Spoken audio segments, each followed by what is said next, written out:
Começou. Bora lá então. Obrigado aí para quem compareceu. Eu vou.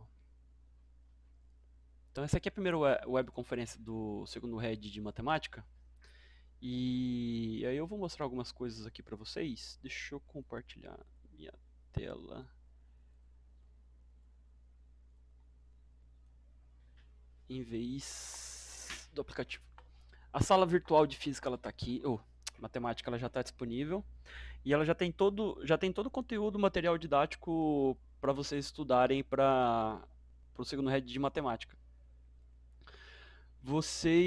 A única coisa de nova que vai surgir nas próximas 2 semanas no segundo head de matemática serão as gravações das webconferências que eu fizer com vocês e algum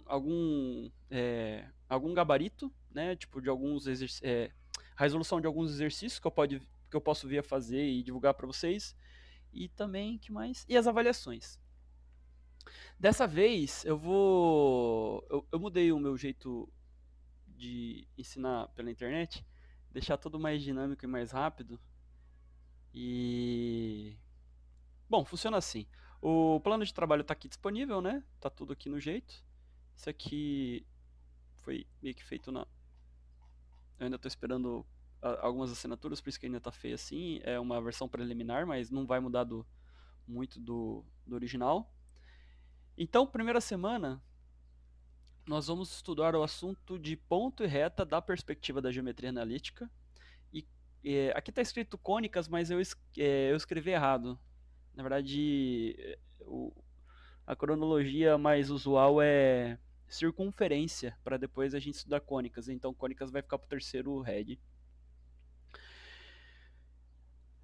Apesar de estar escrito aqui, então, cônicas, nós iremos estudar circunferência. Tá até aqui, ó. Correto? Então, apesar de estar aqui, é circunferência. Ok, eu tenho as atividades aqui listadas no plano de trabalho e vamos falar das regrinhas de avaliação. Em vez de agora termos um questionário e um exame escrito, manuscrito, e no questionário você escrever também no questionário, agora são duas avaliações. Essas avaliações elas têm são avaliações de metodologia idênticas e bastante simplórias. Metodologia, não que as questões serão simplórias. A metodologia é simplória. O que eu quero dizer com isso? Você simplesmente vai abrir um questionário, lá vai ter uma questão, uma pergunta estritamente objetiva e você vai ter que indicar uma única resposta certa entre 5 opções de respostas, ou você vai ter que marcar verdadeiro ou falso para um conjunto de afirmações, declarações, ou você vai ter que somar as declarações verdadeiras. Enfim, será uma questão objetiva. Você vai ter que ou marcar a única opção correta, né, a única resposta correta, ou você vai ter que marcar verdadeiro ou falso, ou você vai ter que fazer o seguinte: tem uma questão objetiva que ela funciona assim. Eu dou uma sequência de declarações, para cada uma da declaração existe um valor numérico. As declarações verdadeiras, eu vou pedir para que vocês somem os valores numéricos dessas declarações verdadeiras. É um tipo de verdadeiro ou falso. Tá? Então serão questões estritamente objetivas. Ambas as avaliações serão assim. Ela estará disponível. Então, deixa eu abrir aqui o guia. Ela estará disponível no dia 20, sexta-feira, a partir das 7 horas da manhã, e se encerrará no sábado às 22 horas e 30 minutos, ok? É importante que vocês acompanhem essas regras, tá? Existem mais regras adicionais também para a resolução das avaliações. Aqui eu tenho uma audiência de 8 alunos ou 7 alunos, mais ou menos, e eu quero que vocês espalhem para todos os seus colegas que a avaliação de matemática e física até o final do ano será feita da seguinte maneira: haverá apenas uma única tentativa e 3 horas para responder a única tentativa. Tá? Essas avaliações, elas terão em torno de 4 até 8 questões objetivas, e essas questões sairão de um banco de questões. Então, para cada aluno, haverá uma avaliação praticamente personalizada, né? Então, o aplicativo aqui do Moodle, ele vai sortear de 5 a 8 questões de um banco de questões de um mesmo conteúdo para você. Então, a avaliação que aparecer para você, muito provavelmente, não será igual à avaliação do seu colega. Então, eu acho até bom assim, porque não estou impedindo que vocês façam juntos, né? Na verdade, até recomendo que façam juntos, mas se caso aconteça de vocês resolverem juntos, sintam-se desafiados de ajudar o colega, tá? Faz parte do processo de aprendizagem de ambos os colegas, tá? Faça em grupo, tanto faz. Então, acabou essa treta de plágio. A parte boa, então reforçando, uma única tentativa, na única tentativa você tem 3 horas para responder. As questões virão de um banco de questões, será um sorteio de um banco de questões, então cada aluno terá uma avaliação praticamente personalizada, tá? Muito improvável que um aluno tenha uma avaliação idêntica do outro. Pode ser muito parecido, pode compartilhar várias questões, mas é improvável. Essas são as regras da avaliação. Tem mais regra. Agora, vou explicar o cômputo, né, da avaliação. A avaliação da primeira semana ainda tem peso 4 e a avaliação da segunda semana tem peso 6. Por que motivo? O conteúdo da avaliação 1 é só o conteúdo da primeira semana. E o conteúdo da avaliação 2 é o conteúdo da primeira semana e da segunda semana. Então é um conteúdo acumulativo. Por consequência, como você vai estudar mais conteúdo para avaliação 2, ela tende a ser mais elaborada, mais dispendiosa, né? Você tende a despender mais energia para poder resolver a avaliação 2 do que a avaliação 1, então ela vai ter que ter peso maior no cômputo da sua nota do segundo RED. Como será feito o cômputo da nota do segundo RED? Então, você vem aqui no plano de trabalho, aqui está a regrinha, né? Então, se você quiser debater comigo a avaliação do segundo RED, você tem que colocar esse regulamento debaixo do braço e a gente vai ter que discutir o que está escrito aqui, tá? Nada de diferente do que está aqui pode ser... nada além do que está aqui será usado de inspiração, tá? Então, a nossa inspiração será essa aqui. Algumas coisas podem vir a mudar, não sou... Mas enfim, geralmente não tenho que mudar não, acho que está bem encaixadinho aqui. Então, como vai funcionar? Avaliação 1, peso 4, avaliação 1, peso 2. Aí, como é o cômputo da nota do segundo RED, do RED 2? Eu pego a nota da avaliação 1, multiplico por 0.4, a nota da avaliação 2, multiplico por 0.2 e somo esses produtos. E eu vou ter a nota do segundo RED. Tá? A nota do segundo bimestre é a nota do segundo RED multiplicado por 0.8 mais a nota da atitudinal, da avaliação atitudinal, ou conceitual que chama, né? E essa nota atitudinal ela varia de 0 até 2. Beleza? Você não conseguiu nota suficiente para ficar acima da média, que a nossa média é 6, então você está eleito para realizar a avaliação de recuperação que será feita no futuro, né? Uma data futura. Eu acho que eu não estou devendo nenhuma recuperação para o terceiro ano, tipo, de aplicar recuperação. Eu só estou devendo as correções e lançar as notas das recuperações. Poucos alunos fizeram as recuperações. Eu acho que as notas do terceiro ano estão razoavelmente boas. Sei de alguns discentes que estão com notas bem ruins. Então, eu quero dizer que ainda existe, sempre vai haver chance de recuperar nota, tá? Como será feita a recuperação da nota? Você simplesmente vai fazer a avaliação de recuperação vai cobrir todo o conteúdo do RED correlato, e eu vou corrigir, tá? Aí, como será feita o cômputo da nota depois de fazer a avaliação de recuperação? Eu vou substituir a sua nota do segundo RED pela nota da avaliação de recuperação. até o valor máximo de 6,5, contando a avaliação atitudinal. Vocês entenderam? Então, se você fez a avaliação atitudinal, não importa se você tirou 10 na avaliação atitudinal. Especificamente no segundo bimestre, se você fez a avaliação de recuperação, não importa se você tirou 10 na avaliação de recuperação. No seu boletim vai entrar a nota 6,5. Tá? Por que eu faço isso? E eu não sou o único professor. Quem deu a ideia foi até a professora Williana, usando a autoridade da UEL. É porque sempre existe a possibilidade do aluno que faz a recuperação tirar uma nota maior do que o aluno que não ficou de recuperação, caso ele faça a recuperação. Então eu quero evitar isso. Recuperação e é um jeito também de incentivar vocês a estudar na hora certa. Então funciona como ou um incentivo de estudar na hora correta, né, que é dentro do segundo RED, do intervalo do segundo RED, ou um jeito de punir você porque, né, você deixou para depois. Como será feito o cômputo da nota da avaliação atitudinal? Você precisa necessariamente acessar todos os materiais e atividades da sala virtual de matemática do terceiro ano. Se você acessar todos os materiais, você tem 1/3 da nota da avaliação atitudinal garantida. Então, ninguém tira 0. 1/3 realização de ao menos uma contribuição do fórum aqui está escrito primeiro RED, mas na verdade é segundo RED, de matemática do terceiro ano. Geralmente eu estou evitando de cobrar as realizações do fórum porque eu não cobro. Na verdade eu tenho até que tirar isso aqui. Mas aí na prática acaba sendo metade, né? Como eu suprimo esse terceiro ponto aqui, pode falar, Amanda.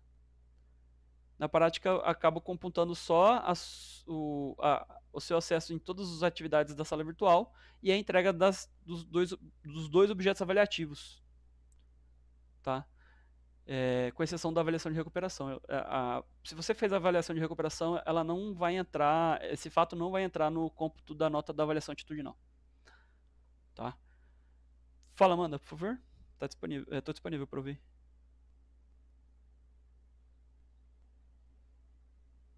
Tá, beleza.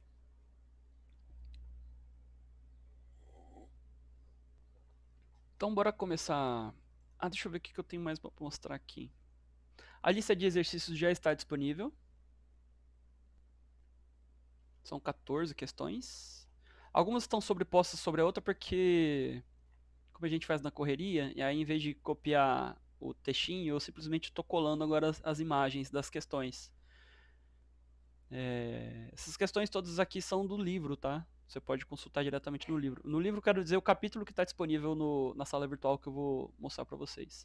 Então, a questão 9 se refere a essa imagem aqui. Essa aqui, a questão 10, a imagem da questão 10 está aqui em cima, tá vendo?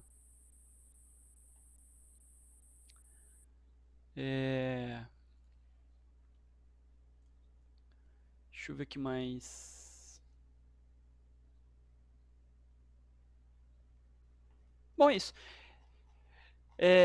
Eu vou estar sempre disponível aqui no Discord ou no meu WhatsApp, tá? Você me chama que eu atendo, não tem problema. Em geral, eu atendo das 8 horas da manhã até as 18 horas da noite, mas se eu tiver disponível de madrugada, se você me chamar, eu atendo também. Mas só se eu tiver disponível, tá? E às vezes você pode ficar no vácuo também, não fique chateado. Deixa eu ver. O guia de estudos é muito bom que vocês baixem o guia de estudos, porque ele condensa praticamente todas as informações da sala virtual. Então, os vídeos para você assistir já estão disponíveis aqui, ó. É claro que você não pode esquecer de vir aqui, né? E clicar em absolutamente tudo o que você vir aqui. Então você tem que clicar aqui, clicar aqui, clicar aqui, clica aqui também. Eu vou explicar aonde eu quero chegar com isso. Clica aqui, aqui, aqui, aqui, aqui, aqui, aqui, clica tudo, tá? Porque se você clicar tudo, já garante metade da nota da sua avaliação atitudinal. E eu consigo saber, eu sei se você clicou ou não, se você abriu a página ou não. Então, vou mostrar para vocês onde que eu vejo, ó.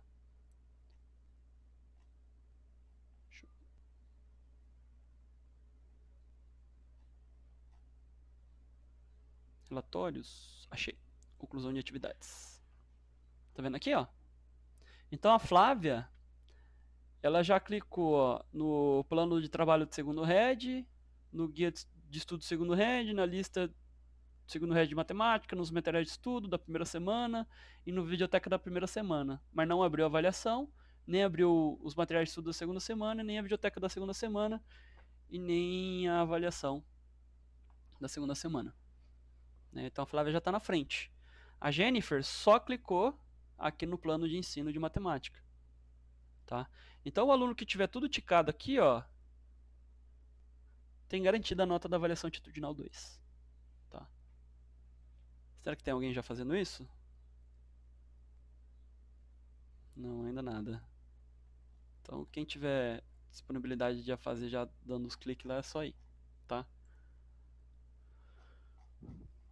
Bom, passei a burocracia, a dinâmica da disciplina, vamos pro conteúdo em si.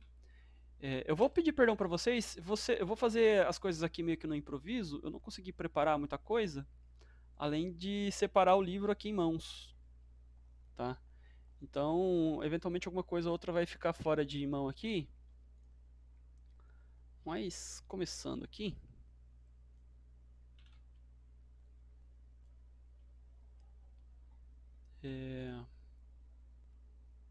deixa eu ver, deixar aberto aqui alguma coisa para facilitar. Bom, é isso. Então, segundo head de matemática, primeira semana, geometria analítica, ponto. O que é geometria analítica e por que observar objetos geométricos a partir da geometria analítica? Então, a matemática ela tem algumas abordagens para se estudar a geometria, né? A geometria ela é universal, tá? Ela independe da... Apesar dela ser uma descoberta humana, né? Uma descoberta dos seres humanos, ela ainda assim depende dos seres humanos, porque muito da matemática é descrição nossa mesmo, né? E a partir de uma abstração muito intensa e muito elaborada. E aí, para facilitar nessa abstração, né, dos estudos, dos objetos geométricos, etc., a matemática, os estudiosos, os físicos, matemáticos, eles propuseram algumas abordagens para se estudar geometria. Uma dessas abordagens, deixa eu abrir um livro aqui, uma sequência de livros aqui, que eu vou mostrar para vocês, tá? Aí eu até indico para vocês, quem tiver interesse em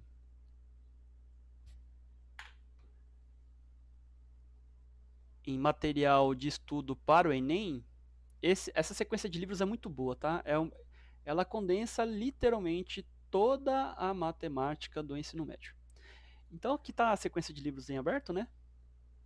Para vocês verem. Então são 11 livros, eu acho. 11 livros.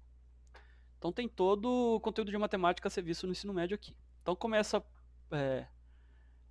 livro 1, conjuntos e funções. Primeiro ano, né, de ensino médio. Logaritmos, também primeiro ano do ensino médio. Se vocês precisarem esse livro na internet, vocês encontram facinho, tá? Esses vão ver onde eu quero chegar, porque eu estou mostrando essa sequência de livros. Trigonometria. Tem muitos exercícios resolvidos dentro desses livros, tá? Trigonometria. Então, trigonometria já é uma abordagem da geometria, né? Uma abordagem para se estudar geometria, correto? Então, vocês pesquisem aqui, tem muitos exercícios resolvidos. Sequências matrizes determinantes, segundo ano. Combinatória, probabilidade, segundo ano. Números complexos, polinômios, equações, terceiro ano, a gente vai estudar. Geometria analítica, estamos estudando agora. Limites, derivadas, noções de integral, esse aqui é o finalzinho do terceiro ano do ensino médio. Geometria plana. Geometria espacial, posição e métrica. Então vocês veem que eu tenho matemática comercial, financeira, estatística descritiva. Isso aqui é de segundo ano. Então vocês veem aí que eu tenho algumas abordagens, né, para se estudar os objetos matemáticos, né, as geometrias, né. E a geometria analítica é uma delas. Basicamente, sem pecar muito pelo pedantismo intelectual, fazer uma definição meio que improvisada. A geometria analítica é uma abordagem de se estudar os objetos geométricos usando o plano cartesiano, né, que é a invenção de René Descartes. Então você tem um plano cartesiano. O que é um plano cartesiano? Lá na física você aprende que plano cartesiano é um ponto de referência, né?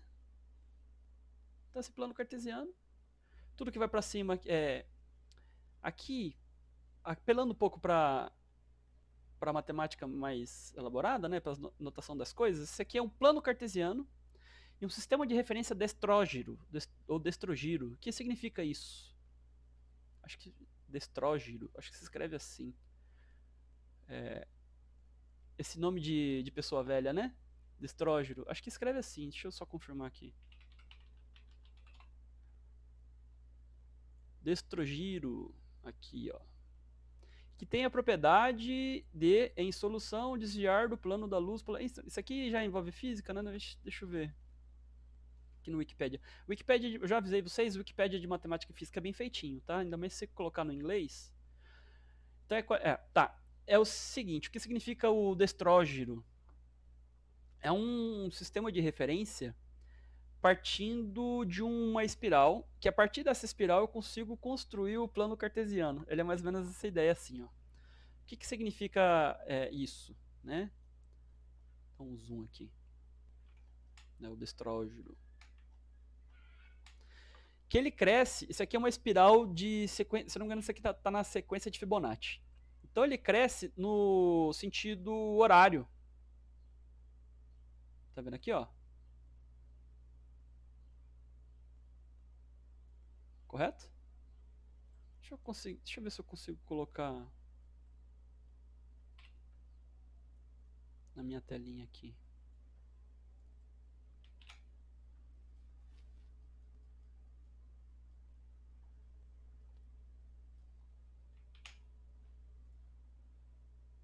Ah, aqui já tá bom.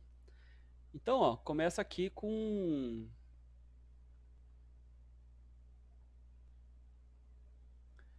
como uma espiral na sequência de Fibonacci, ó. O que eu quero dizer com isso?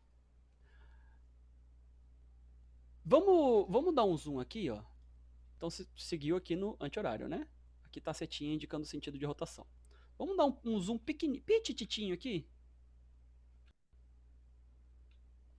Um super zoom. Se eu pegar esse pedacinho aqui, ó. Deixa eu ver, acho que é esse aqui. É.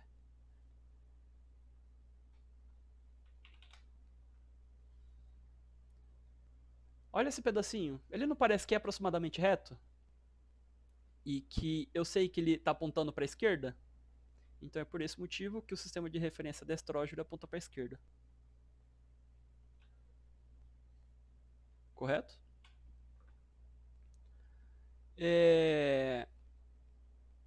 Agora esse pedacinho aqui, ó. Esse aqui.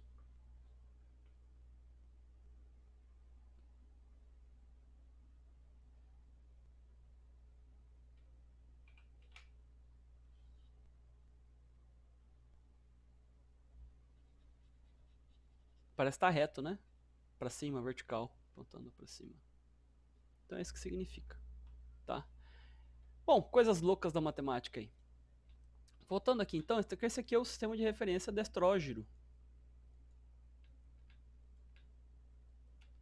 Aí já sumiu as telinhas aqui. Voltando aqui. Então, temos o plano cartesiano. Correto? E aí o plano cartesiano ele tem nome. Essa região aqui a gente chama de primeiro quadrante, segundo quadrante, terceiro quadrante, quarto quadrante. Então,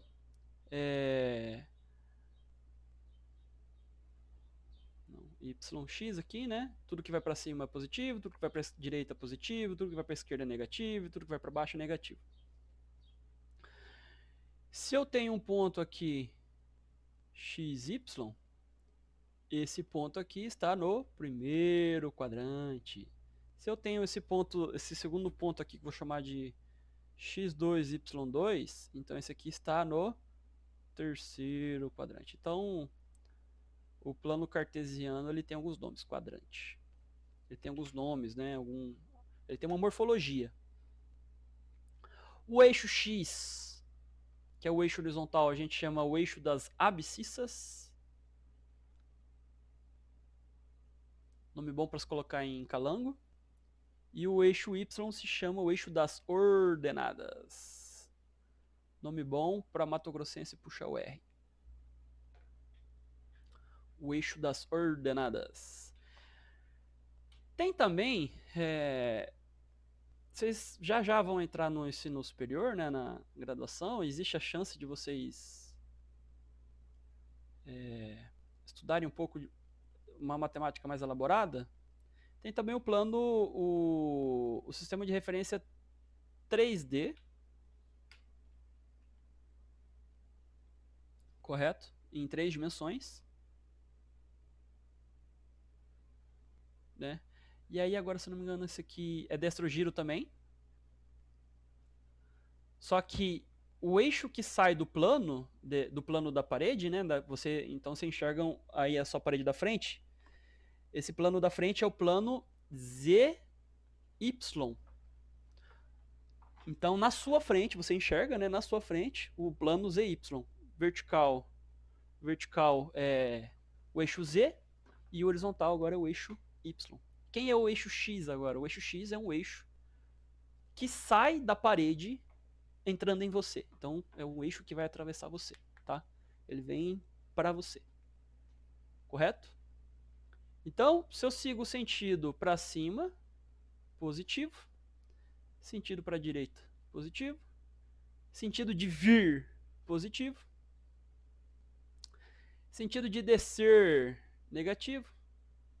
Sentido para a esquerda, negativo. Sentido de ir,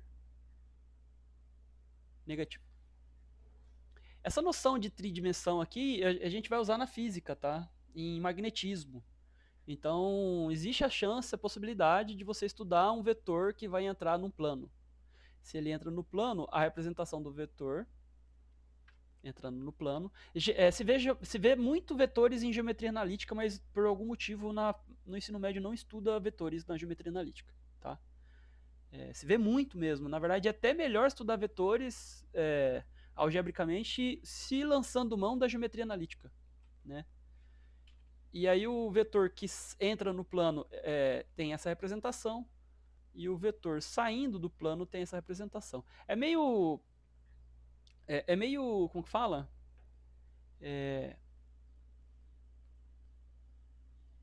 Intuitivo entender quando que sai e quando entra.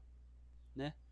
Quando está saindo, você vai ver a pontinha do vetor saindo do plano. Quando o vetor está entrando, você vai ver a traseira do vetor. Aí se você imaginar que o vetor é uma flecha, né?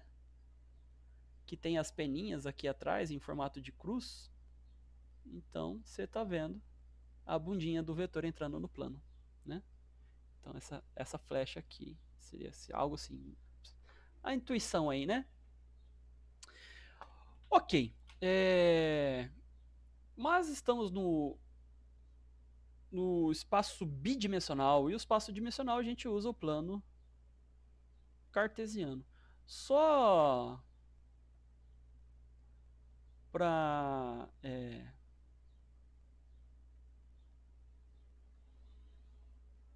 para detalhar um pouco mais,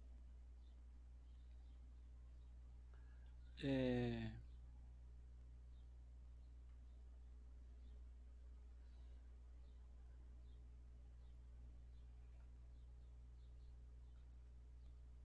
ai, peraí, enferrujada do aplicativo.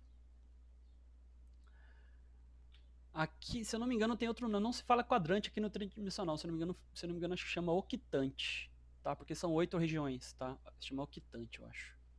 Mas também não tenho certeza. Bom, voltando aqui. Então, o plano cartesiano, no plano cartesiano eu tenho infinitos pontos. Né? É por definição isso. Eu nem preciso provar. É uma noção primitiva, sem necessidade de demonstração. Tá? Aqui é porque nós construímos assim. Né? A sua imaginação impede de você alcançar um plano cartesiano em que existem infinitos pontos. Não, né? Todos os pontos nesse plano cartesiano são possíveis. Não existe nenhum ponto aí que é impossibilitado de existir, tá? Então, para cada ponto que eu colocar sobre o plano cartesiano, eu vou ter um par ordenado. E é importante a palavra, o adjetivo ordenado, porque é um par de valores, né, que eles precisam estar em uma ordem específica. Então, digamos que isso aqui é o ponto P, esse é o ponto M, esse é o N, Q e o O. Vou chamar isso aqui de θ. Vou chamar de θ, melhor. Então, para cada ponto aqui, eu vou ter um par de valores em ordem. O primeiro valor, a representação de um ponto, né, abre parênteses, o primeiro valor é a sombra do ponto P no eixo X, e o segundo valor é a sombra do ponto P no eixo Y. Correto? E aí, a sombra, você tem que imaginar o seguinte: eu tenho o Sol de meio-dia aqui sobre o eixo X, mandando raios luminosos. Ó, ideia de físico explicando matemática. Perpendiculares ao eixo X. Quando esse raio luminoso atinge o ponto P, ele projeta uma sombra aqui na posição XP. No caso do Y, você vai agora imaginar um outro Sol, né, que vai um outro Sol de meio-dia, que vai projetar raios luminosos sobre o eixo vertical. Um desses raios luminosos vai atingir o ponto P e vai projetar uma sombra aqui na posição YP do eixo Y. Lembrando também que tanto o eixo Y quanto aqui, melhor dizendo, acho que é domínio que fala, o eixo Y imagem. Tanto a imagem, aqui aberto na verdade, aberto acho que é assim, quanto o domínio, eles vêm de valores menos infinito até mais infinito. Todos esses intervalos pertencentes, ou sei lá, incluídos no conjunto dos números reais. Então eu posso ter aqui o próprio número infinito, que é indeterminado, né? Apesar de eu saber que existem infinitos maiores que outros infinitos. Eu posso ter o zero, posso ter raiz quadrada de 7, eu posso ter menos π, eu posso ter raiz quadrada de π, eu posso ter o número de Euler elevado a 2, posso ter vários números. O número de Euler é o seguinte, isso aqui é aproximadamente igual a 2,72 elevado a 2, tá? Depois eu explico para vocês. Acho que aqui na geometria analítica eu vou falar sobre o número de Euler, tá? Quando a gente fala sobre retas. Então eu tenho toda a sorte de pontos possíveis aqui dentro, né, do plano cartesiano.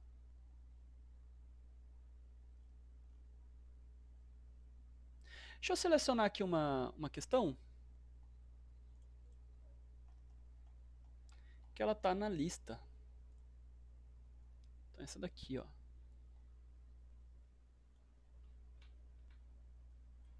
Gente, infelizmente eu não vou conseguir compartilhar com vocês, ao fim dessa aula, esse painel aqui, tá? Eu nunca consigo, ainda não aprendi a manter todo o painel. O que aconteceu, ó, tá vendo? Toda vez que eu colo uma imagem aqui e grudo duas camadas, o que estava fora da camada, fora de vista da camada, desaparece, ó.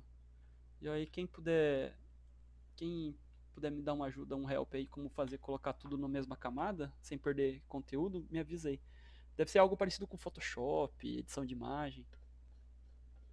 É só avisando.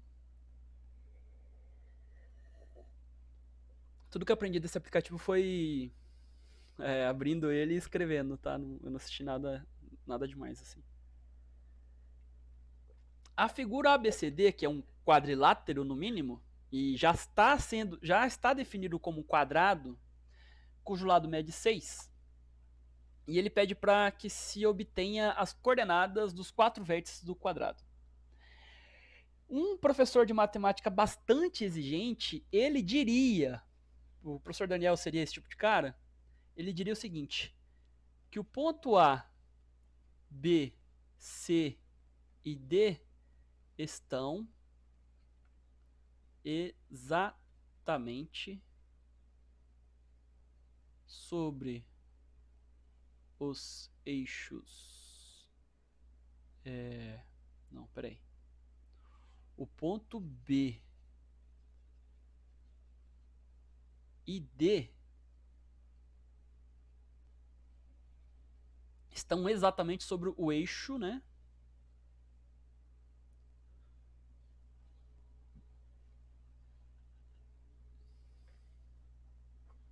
Se o exercício não disser para você que está exatamente em cima do eixo Y, D, infelizmente você não pode.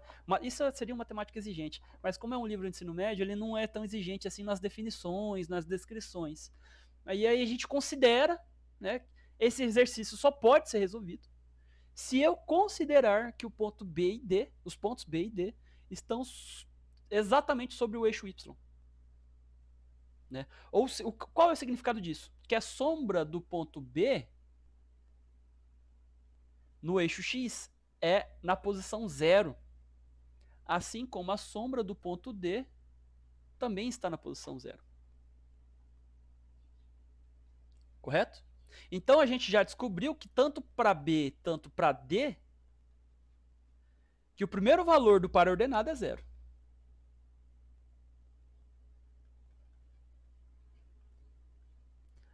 E agora? Como que eu vou descobrir a posição no eixo Y? Né? A projeção do ponto B e do ponto D no eixo Y. Faço assim, ó. E aí agora a gente vai brincar de trigonometria, que é uma abordagem da geometria espacial, correto? Então eu tenho um guarda-chuva. Qual é o maior guarda-chuva possível de geometria, digamos assim? É a geometria espacial. Dentro desse guarda-chuva, abaixo desse guarda-chuva, eu tenho a geometria plana, eu tenho a geometria analítica, né, que são concorrentes. Elas não são mais inclusivas que outras, elas são concorrentes, são concomitantes. Mas elas são menores do que a geometria espacial. A geometria espacial é a maior de todas. Tá? A geometria espacial é o fundamento da geometria. Bom, beleza. Então, outra coisa também, já falou que é um quadrado.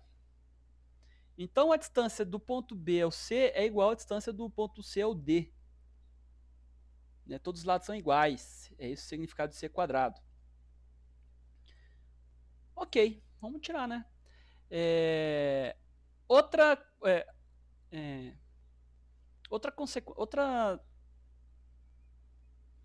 definição que nós temos que partir é o seguinte, que temos que construir para poder resolver isso.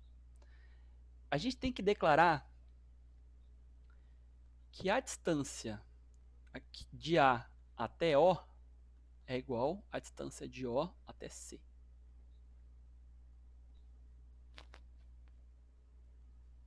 E a distância de BO é igual à distância de OD.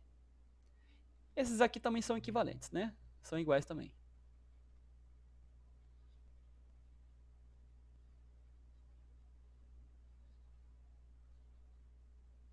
Por que eu tenho que declarar isso? Eu não consigo avançar se eu não fizer essa declaração. Eu não consigo resolver se eu não declarar, considerando que a distância do ponto A até o ponto A, do ponto A até o ponto até a origem é igual à distância da origem até o ponto C. Aí eu consigo avançar. Onde eu quero chegar com isso? Porque é o seguinte.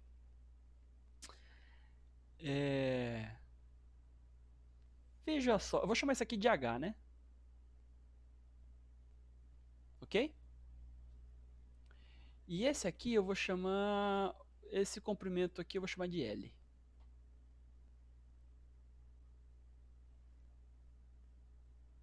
Como que a gente vai resolver isso? Deixa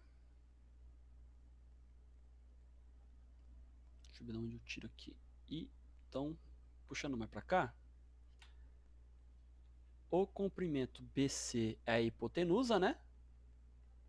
O comprimento H é um cateto e o comprimento L é outro cateto.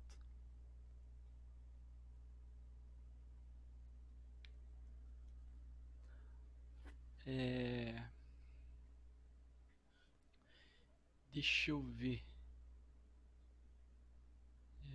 36 igual a H quadrado mais L ao quadrado.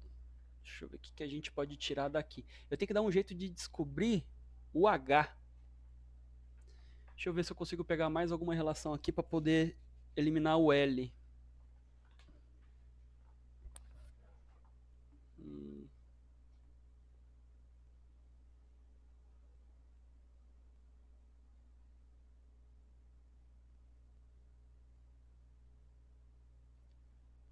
Deixa eu só dar uma pausa aqui. Eu acho que uma outra abordagem seria melhor. Deixa eu só dar uma apagada aqui.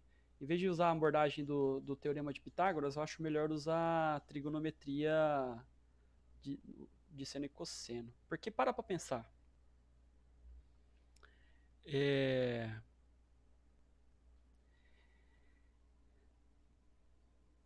Quanto vale esse ângulo C? E o ângulo D? E o ângulo A? E o ângulo B? Todos eles valem 90 graus. Acho que essa abordagem vai ser melhor. Né? Outra declaração que eu tenho que tomar, se eu não fizer isso, eu não consigo avançar. Tá? Essas coisas o exercício deveria dar tudo, tá? Tipo, essas declarações que a gente está dando aqui. Mas tudo bem. O eixo X não está cortando o vértice C exatamente no meio? Então esse ângulo aqui vale 45 graus. Correto? Agora a gente faz a brincadeira aqui, ó. Seno de 45 graus é igual a raiz de 2 dividido por 2. Mas, ao mesmo tempo, seno é cateto oposto sobre hipotenusa. Quem é o cateto oposto ao ângulo 45? H. E a hipotenusa? BC. Logo, a altura H, né, que é a mesma desse comprimento aqui embaixo, no caso seria menos H, né, já vamos usar essas noções de física aqui, de orientação. É muito utilizado isso, tá? Lembra que a gente está em física agora. Lembra que a gente vai usar um pouco de física aqui também na geometria analítica. Então, BC está dividindo, eu passo para o outro lado multiplicando. Raiz de 2 por 2. Quanto que vale BC?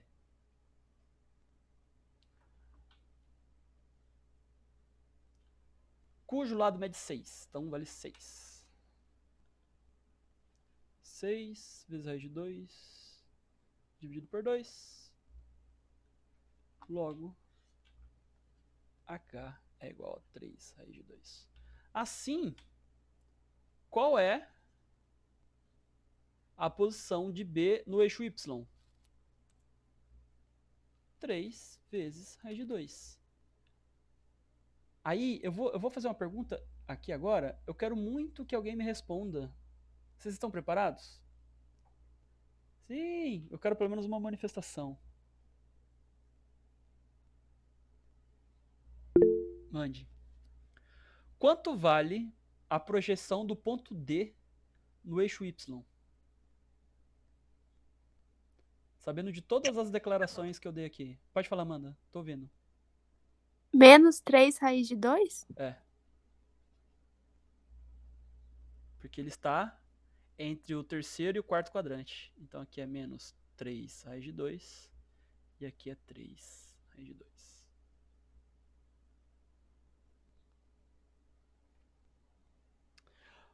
Ó, como eu já sou muito experiente de resolver esses tipos de questões, então já encontramos metade da resposta aqui, né?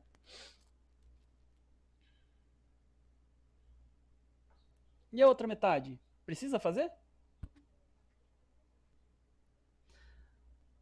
Qual é o par ordenado do ponto A? Que representa o ponto A? O ponto A é representado por qual par ordenado agora? Será que eu preciso fazer?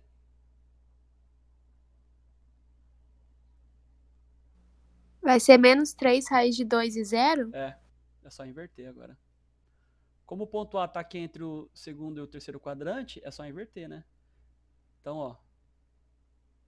Esse aqui, então ele está sobre o eixo X na posição menos 3 raiz de 2 e 0. E para o B também. Então, se isso aqui fosse um exercício de exame vestibular, você não precisaria resolver a outra metade para encontrar o ponto A e o ponto B. Joga por intuição, você já manda ver já de cara que já, se você achou o ponto B e D, automaticamente por uma intuição bem simples, você consegue identificar o ponto A e o B. Se você não está... como que eu quero dizer? Se você não tem certeza disso, você pode fazer o cálculo, tá? Mas confia. Avançando para mais aqui.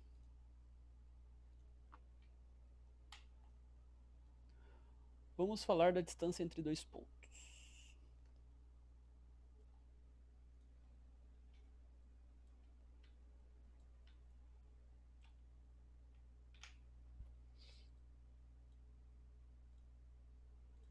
Correto? Então, aqui temos a distância entre dois pontos. Deixa eu pegar outro pedaço aqui também.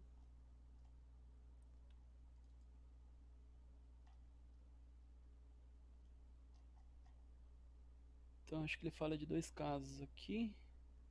Ele dá o primeiro caso. Ele dá o segundo caso.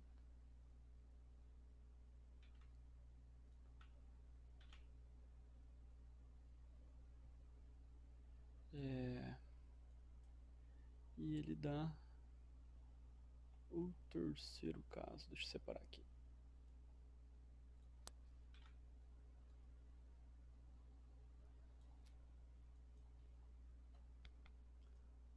Ok.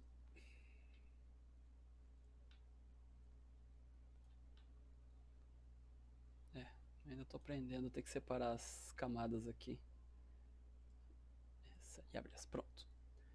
Então, distância entre dois pontos. Vocês percebam aí que eu nem dei a definição de ponto aqui, né? Porque a definição de ponto ela é intuitiva. É uma das principais intuições da matemática. Tá? Não tem muito o que falar, que descrever além de ser um ponto. É um espaço. Uma posição no espaço. Ponto é isso. Tá? Uma posição no espaço. Tá? Que não tem dimensão. Tem isso também. Não tem dimensão. Não tem comprimento e não tem volume. Tá? É um ponto. A física usa muito dessa noção. Só que a gente chama, em vez de falar ponto, a gente chama partícula. E aí esse ponto, né, dentro da física, ela estaria se movimentando, descrevendo um tipo de trajetória que a gente calcula. E também segundo uma determinada energia. E a gente pode parametrizar também. Ó, parâmetros, parametrização. A gente vai usar muito esse termo parametrização, tá? E... Bom. Quando eu tenho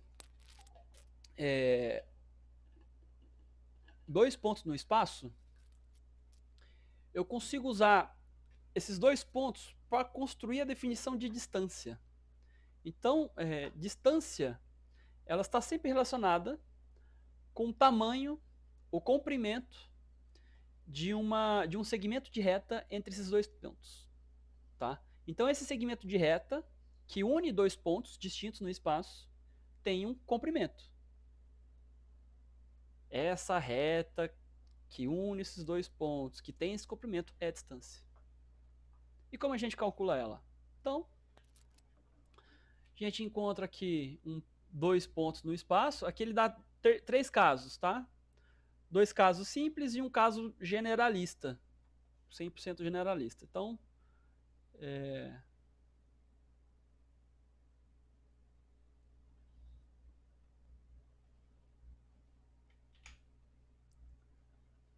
se eu tenho, aqui no primeiro caso, é uma situação em que eu tenho dois pontos distintos, né?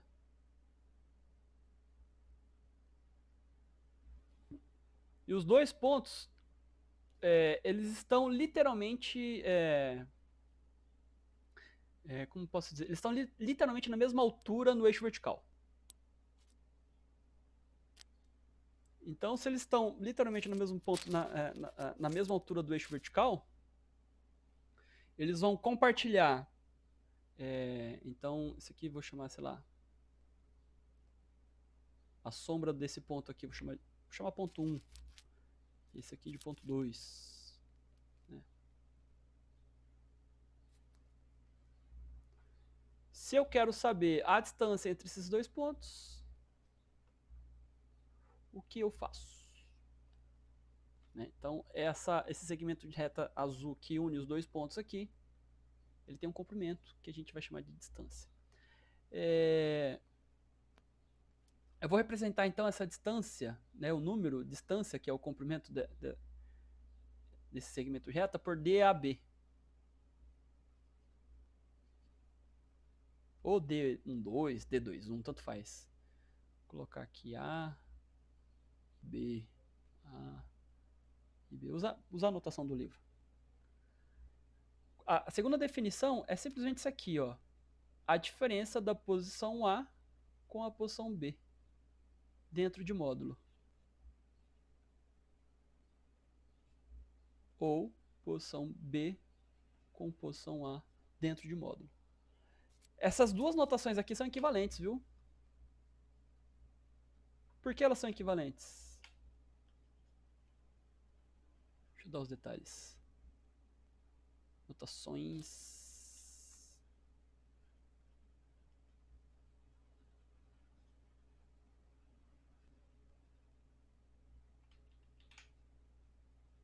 Por que elas são equivalentes? Porque são quantidades dentro de módulo. Então, eventualmente isso aqui, XA menos XB, pode até dar um valor negativo. Só que se eu colocar dentro de módulo, tanto faz se dá negativo ou positivo. Ele entrou no módulo, vai ser positivo. Né? Então essas duas representações são equivalentes. Eu posso declarar isso. Tá? Essa representação também, o professor de matemática, que tem mais experiência que eu, ele também chama ou isso aqui de módulo, né? Ou norma. Tá? É um operador matemático, tá? Operador matemático chamado módulo ou norma. Lá na física vocês aprendem módulo, né? Lá na física vocês aprendem módulo. É a mesma ideia da física, tá? Módulo mesmo. Lembra que vocês... Eu pedia lá para vocês lá, calcula o módulo da soma de dois vetores. Então, vamos que eu tinha um vetor vertical, um vetor horizontal, aí eu somava esse vetor com esse, aí o que eu tinha que fazer? Eu tinha que fazer a regra do paralelogramo, né? Unir aqui, e esse aqui era o vetor maiorzão, aí eu colocava ele dentro de módulo, levava ele ao quadrado, digamos que esse aqui é o Vx, e esse aqui é o Vy, ó, muito parecido, ó.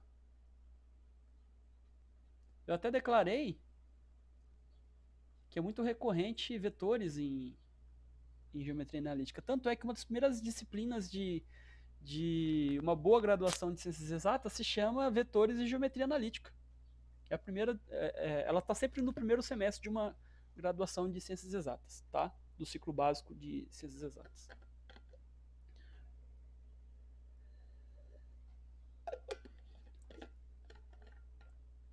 Esse é o módulo. No caso do vertical,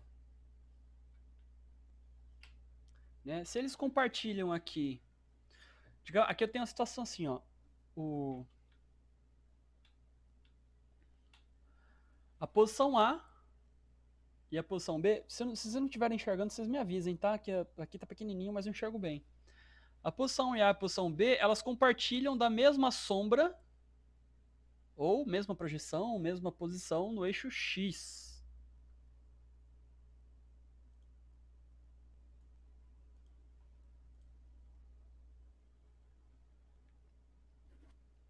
Né? Nesse caso, se eu quisesse saber, se eu quero calcular a distância entre o ponto A e o ponto B, aí eu faço.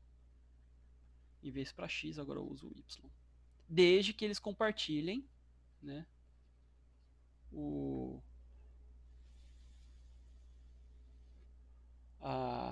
a mesma posição no eixo X.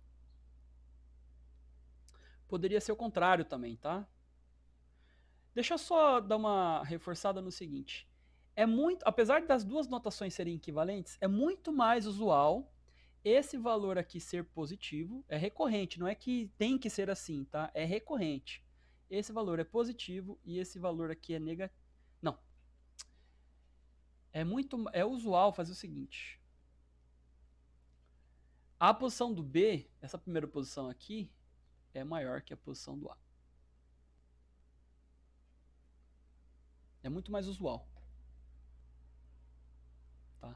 Que essa quantidade aqui na primeira posição ser maior do que essa quantidade aqui. Porque se eu faço assim, o argumento dentro do módulo dá positivo. Se eu fizer o contrário, aí o argumento dá negativo. Né? Mas essa notação aqui é muito mais usual, apesar de estar escrito aqui contrário, mas isso aqui é muito mais usual. Tá? Acho que, sei lá, algum ímpeto de estética dos professores de matemática escrever assim, colocar dentro de uma diferença de uma diferença dentro de um módulo, sempre pegar a primeira quantidade que está sendo subtraída ser maior do que a segunda quantidade que está subtraindo. E aí o terceiro caso, ele não tem nada demais também, simplesmente é uma situação generalista, tá? Ela funciona para qualquer posição que você assumir aqui no...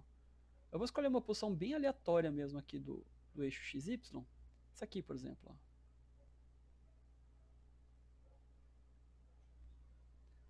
Né? Então...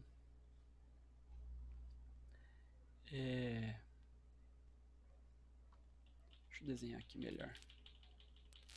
Então, escolher duas posições aqui completamente aleatórias, assim, ó. Então, essa aqui é a posição A e essa aqui é a posição B. E aí eu quero saber a distância entre a posição A e a posição B. Então, como eu faço? Ligo esses dois pontinhos, né?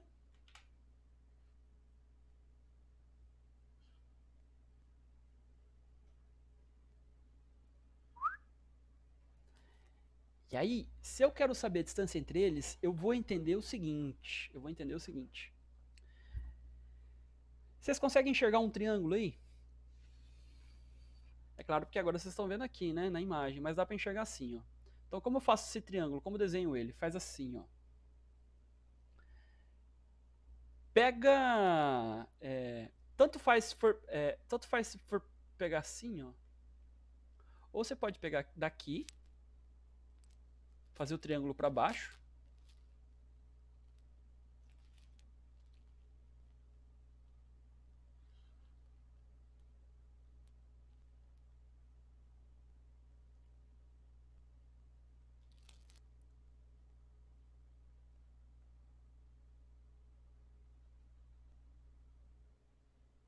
Ou você pode fazer para cima. Tá? Tanto faz.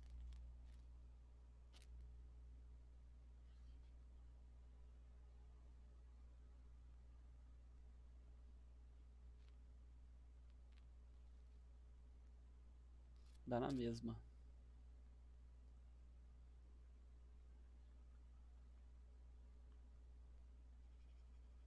Tá?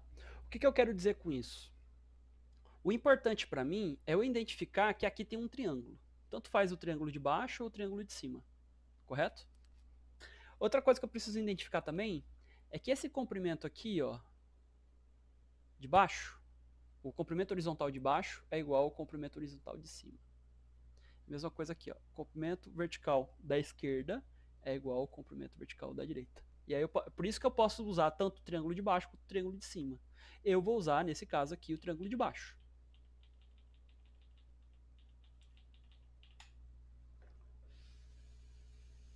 E aí, eu vou chamar isso aqui de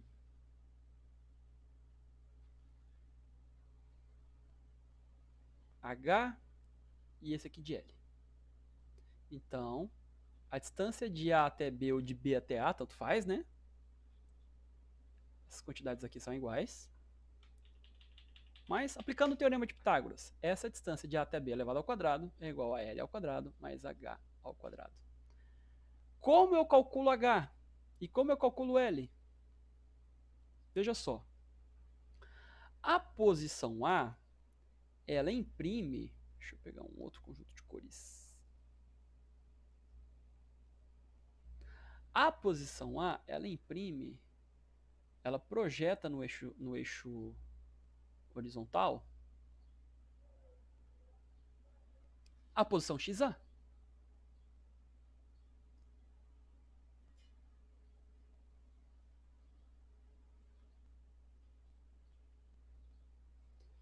Enquanto que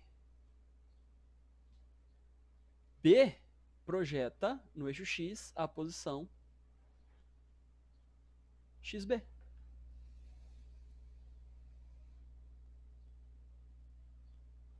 Logo,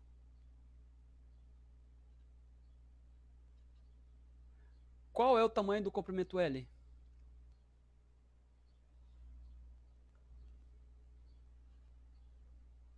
XB menos XA. Ok? Noção de distância na horizontal. A gente já fez isso, né? Qual é a distância do ponto XA em relação ao ponto XB? Faz um menos o outro. Né? E aqui tanto faz a posição que você coloca, mas em geral a gente pega a quantidade de maior valor para ser subtraído. Tá? E eu vou explicar por que tanto faz aqui nesse caso também. No caso do H, ó, o ponto A, ele corta o eixo Y aqui, ó, YA. O ponto B,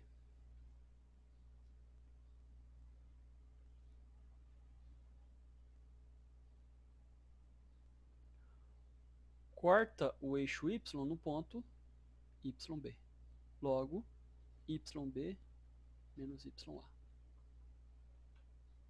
Poderia ser o contrário, YA menos YB também, não tem problema. E aí, a gente faz a construção de uma fórmula matemática muito, mas muito, mas muito mesmo recorrente nos exames vestibulares. Seja as academias militares, sejam qualquer tipo de universidade de prestígio, exame vestibular, Estados Unidos, Brasil.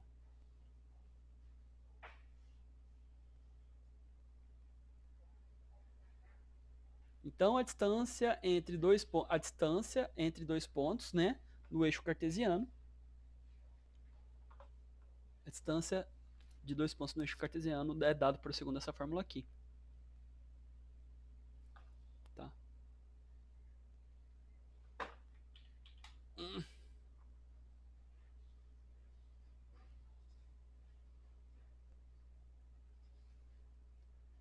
Ferramenta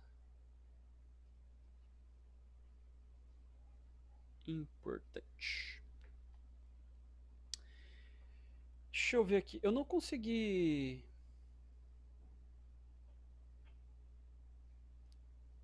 Falta vocês estudarem para essa primeira semana. Eu não alcancei esse ponto, mas não tem problema. Falta vocês estudarem esses pontos aqui, ó. Ponto, eu quero dizer ponto no sentido de conteúdo, tá? Falta a gente estudar. Não é muito difícil, tá? Mas tem disponível vídeos de YouTube explicando. E quinta-feira eu termino o restante. E resolvo mais exercícios também.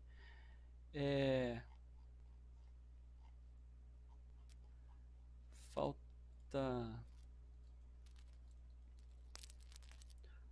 ponto médio de um segmento. Então, segmento de A até B.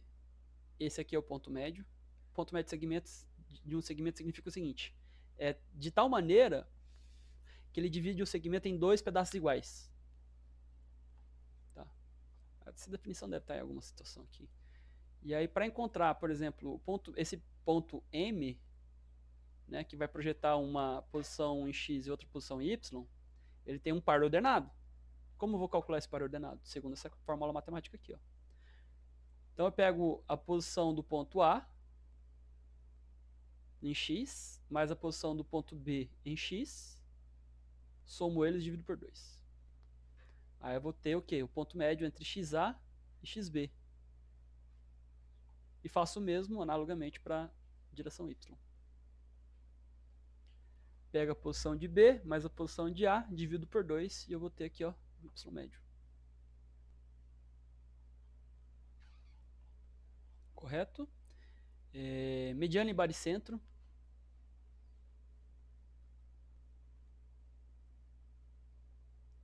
Mediana, se eu não me engano, é o seguinte: imagina que você tem um triângulo, aí esse triângulo tem 3 vértices. E aí qual é a mediana do lado BC, por exemplo? A mediana do lado BC, ele funciona da seguinte maneira. Identifique aqui do segmento BC o ângulo oposto a esse segmento. É o ângulo que se encontra no vértice A. Ligue daqui do vértice A até o segmento BC a posição mediana entre B e C. Que é o ponto médio, na verdade, né? Já fizemos aqui, ó.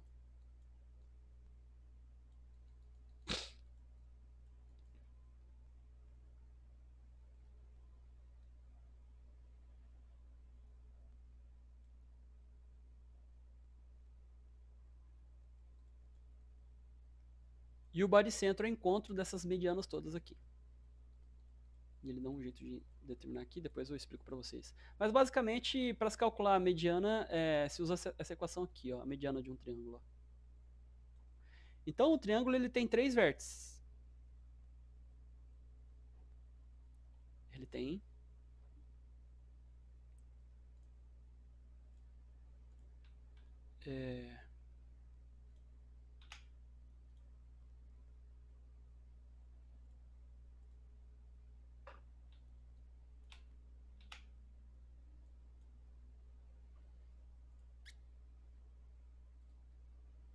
então como funciona aqui? Então tem o eixo X, o eixo Y, e aí o triângulo aqui, né?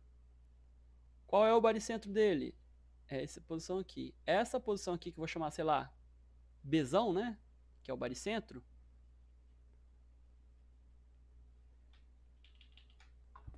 É esse aqui, ó. Então, essa posição aqui A, esse aqui é o vértice B e esse é o vértice C. Essa posição A tem um valor para X e um valor para Y, né? É o par ordenado da posição A. Mesma coisa aqui para B. E a mesma coisa aqui para C. Como faz para calcular isso aqui? Pega a posição do vértice A na horizontal, posição do vértice B na horizontal, posição do vértice C na horizontal, soma eles e divide por 3. Faça a mesma coisa para as posições verticais. E aí você tem a posição do baricentro do triângulo. Muito recorrente em cálculos de engenharia, tá? E condição de alinhamento de 3 pontos. Isso aqui eu não vou dar os detalhes aqui, mas envolve determinantes. Não é nada muito complicado, mas essa equação aqui, condição de alinhamento de 3 pontos, é uma das principais fórmulas matemáticas é, daqueles capítulos, tá? Tanto é que a gente vai utilizar essa fórmula matemática da condição de alinhamento de 3 pontos no próximo capítulo. Beleza? Então, eu fiz o possível para não passar mais de 1 hora. E em aproximadamente 1 hora, essa gravação estará disponível no meu canal de YouTube. Aviso os colegas para acessar o meu canal de YouTube para tirar as dúvidas. São as explicações mais detalhadas possíveis do RED. Só esclarecendo, você vai abrir aqui o guia de estudos, né, do segundo RED de matemática, e aí você vai ter lá disponível alguns vídeos, né, do canal NERC, que o Daniel já deve ter compartilhado com vocês, ele compartilhou comigo, e acho que todos esses vídeos no total devem ter umas 4 horas de conteúdo. Aí eu sugiro para vocês o seguinte, alguns conteúdos que estão dados aqui nesses vídeos, eles não serão cobrados no segundo RED, tá? Como você vai mais ou menos identificar o que pular ou não? Vai comparando com a lista de exercícios, tá? Que ela está na sequência do capítulo 1, 2 e 3, que é o capítulo 1 é geometria analítica do ponto, o capítulo 2 é geometria analítica da reta, e o capítulo 3 é geometria analítica da circunferência.